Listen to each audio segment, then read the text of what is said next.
Welcome to Every Game, where I play every game made by a developer. For this first episode, I've chosen someone by the name of Sweaters, or Sam C.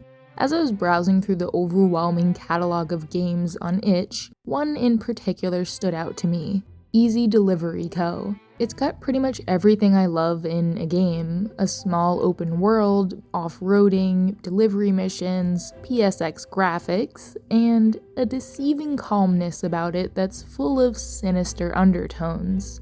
More on this game at the end, but after playing through the demo, it was decided. I would be diving into the world of Sweaters to see how they've progressed as a developer and what sort of weird little games they've created. The first entry on their page is a teeny tiny experience published in 2019 called Bird Creator, which was created as a portfolio piece. Pick a hat, some wings, an eye, and a beak. There's your bird. Shortly after, Sweaters released Bird Feeder, which lets you interact with a bunch of little guys by moving your mouse around and toss down some feed for them. Great vibes here, and it really goes to show the power of 1-bit graphics. The birds have very cute animations for jumping, pecking, and flapping, and swinging your cursor around dropping food is a fun little interactive bit. This is exactly the kind of project I'd like to make as my first game, if that ever happens. Now we're gonna get a little crazy here after that last one. This is Lantern, a game about keeping your lantern lit by collecting wood and avoiding the robots trying to swarm you.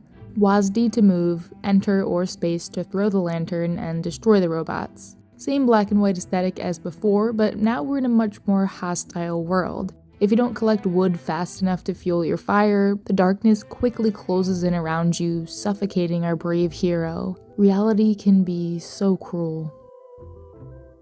Muwun Miner. Muwun Miner? Okay, I kinda get it. It's an endless runner about a space cat mining for gems on the moon. Change gravity by slamming up or down, and try not to get seasick while doing so. I really got into this one. The slam mechanic is so simple and really makes you get into the zone. When my score got to 300, everything turned pink for some reason, so I guess that's us traveling to another moon. My high score ended up being 723, and it wasn't until that point that I realized you can actually increase your multiplier by having near misses. This resulted in me then playing pretty recklessly and ultimately not being able to beat that score. Turns out, cats are a running theme in Sweaters games, with the next entry, A Party, all about finding a cat at a party that you don't really want to be at. And this is the very first interaction I had with a fellow partygoer. Lovely. Making my way through the house, I found a hint clock that tells me to talk to more people. Sure, why not? So I circled back to the entryway, met the host, and then... Didn't know that was an option, but I put on my brave face and went back in because there was still a cat to find. Finally, someone I can relate to with the same mission as me. The only place I hadn't gone was upstairs, where a mysterious door was being guarded by a character who was slightly larger than me, so I backed off. Eventually I figured out how to get them to move and was rewarded with a cat at a party. Now it's time for fencing. If you get stabbed, you lose 1 of 4 lives. You can either crouch to avoid it or parry. Player with the most points wins. And it's a Pico 8 game, you love to see it. Now you can play with up to 3 other people in local co-op, but that isn't very fun on your own, is it? So I opted for a computer opponent, which promptly started to show me who's boss as I tried to figure out which character was me. Overall, cool little idea, not much else to say. Returning to the wild world that is 1-bit for a moment, this is 1-Bit Archive, a library of every possible 8x8 1-bit sprite. Nice, you can go through each page in order or jump to a random one, view your favorite ones up close and invert them, and then I started noticing shapes. Figures hidden in the pixels. This little creature flailing their arms and legs all over the place. A jester jabbering on about one funny thing or another. A moose whose neck must really hurt from the weight of all those antlers. This smug guy. But my favorite has to be this cat that's all legs. You can also draw your own sprites too, which is very fun. Just saying, for any developers out there, this idea could make a super cool, like, hidden puzzle mystery game. I don't know, it just seems like you could hide stuff really easily in all these shapes and create some fun puzzles. Aw, hey there, little...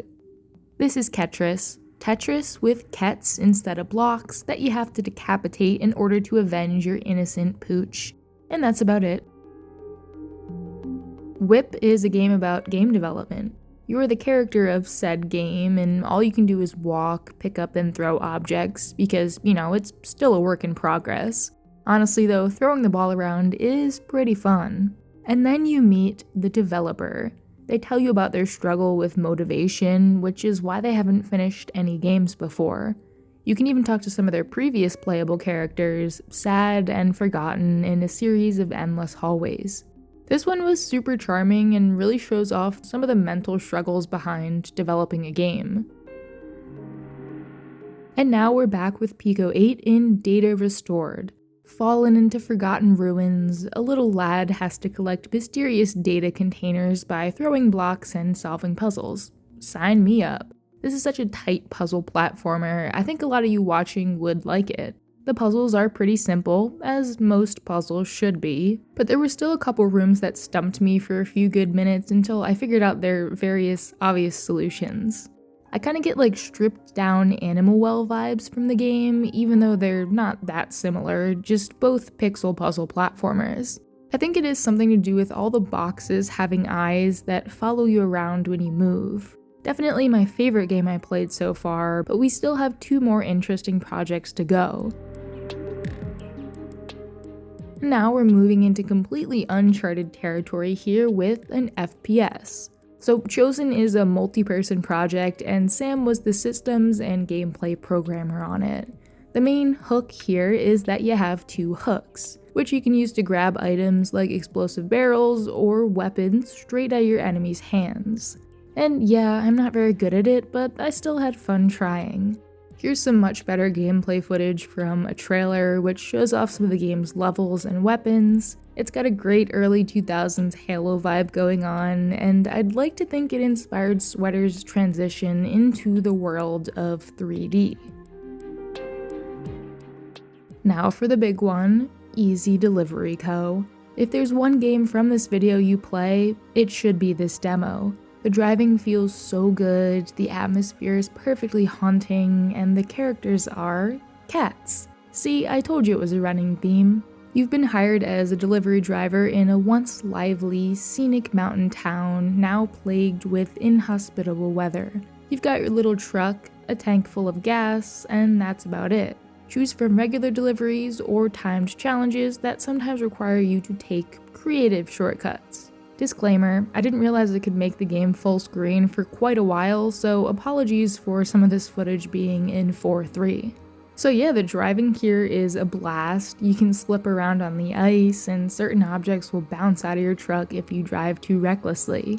You can also get out and go on foot, although it is quite cold up here, so you better not dilly-dally out there.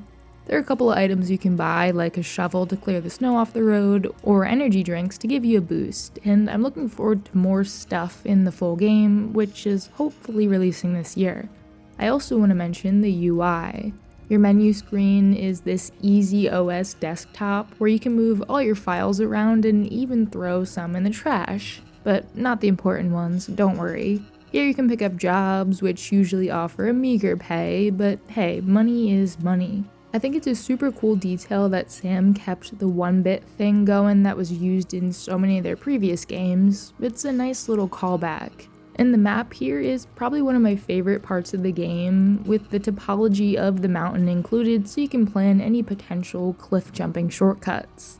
The locals are kinda weird, and the full game will have some spooky lore, although Sam has said in the game's Discord server that this demo doesn't actually have any of that secret stuff implemented yet. Well, except for this very strange area. All in all, an extremely promising demo.